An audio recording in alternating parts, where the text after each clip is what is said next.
Alaikum Assalam, Alhamdulillah, how's it going? Alhamdulillah. It's good to see you. Alhamdulillah. Well. What you been up to? Nothing much. Just Man, I'm tired. Oh man, where'd you traveled this week, right? No, not this week. Trip's coming up, but just getting prepped for programs and stuff. Oh, it's fun. Alhamdulillah. Especially after class this week, a couple of emails came through that it's like so this is one email, right? This lady emails, it's a really long email about how she's read that the Quran never talks about covering the head, right? Now, it's not a messed up thing necessarily, but she says, I read the ayah and I read, what it says in Surah number 24, Surah An-Nur has the ayah, right? And it uses the word khimar, which is for veil. And I looked up the dictionary and it says things like a shawl or cover, so it never ever says anything about covering the head, right?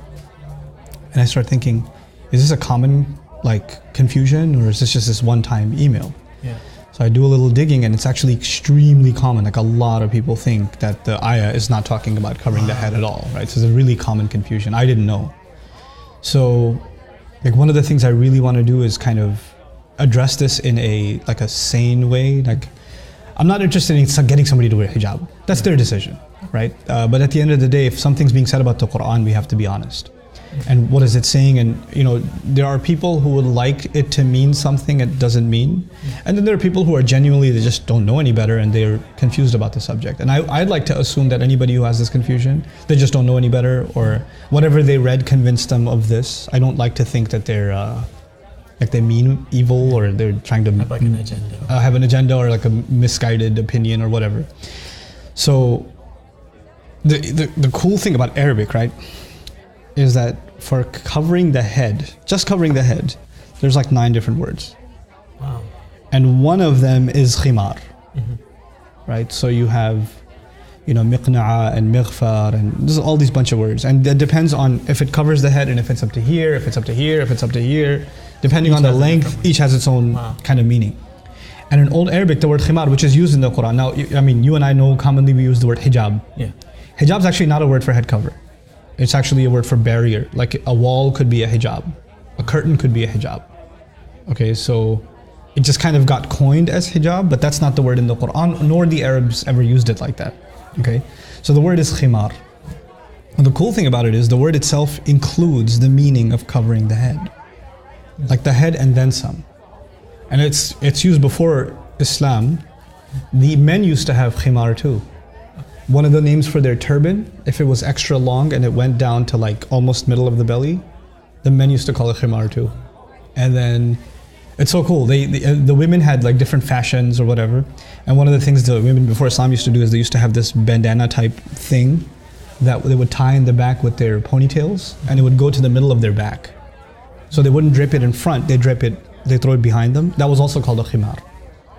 Now the Quran says they should take their khimar and throw it in front of them, before their chests.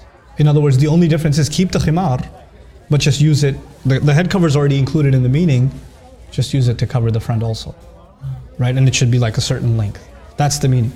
And somebody argues no, but the word khimar, it just means shawl. It doesn't mean head cover, whatever. It's really cool. Are you familiar with the word khamr? You know what that means? Is that alcohol? Alcohol, Yeah. wine. You know why it's called khamr? No. Because it messes with your head. Khamara blocks your judgment. Khamara literally means to cover, and it's called khamr because it messes with your mind. It creates a block in your mind. It's almost as though your head is covered up with something when you take khamr.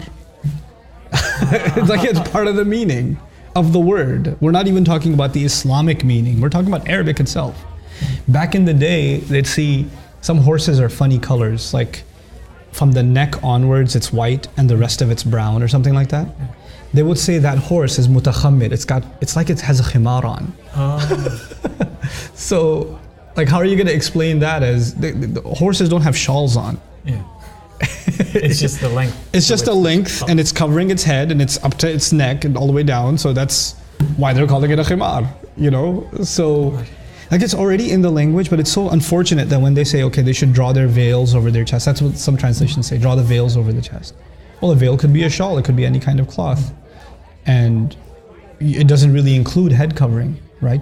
But the Arabic word does. And so I feel like a lot of this confusion comes because people don't pay attention enough to the original language, and how a lot of translations, they oversimplify the issue and we start coming to drastic conclusions. But I think that even if you talk about all of this, like somebody gets upset and says, who are you to tell me that I have to wear this or that? I'm not anybody to tell you anything. But what I'd like to, at least for people to know, is, okay, here's what the word is in the Quran and here's what it means and here's how we can understand it. If you think there's better evidence, if you think there's another meaning in Arabic, then maybe you should tell me about it. So, I don't know, maybe I should do a talk about that someday. Yeah. I'll see you next time, inshallah. Okay, Take care. Assalamu alaikum.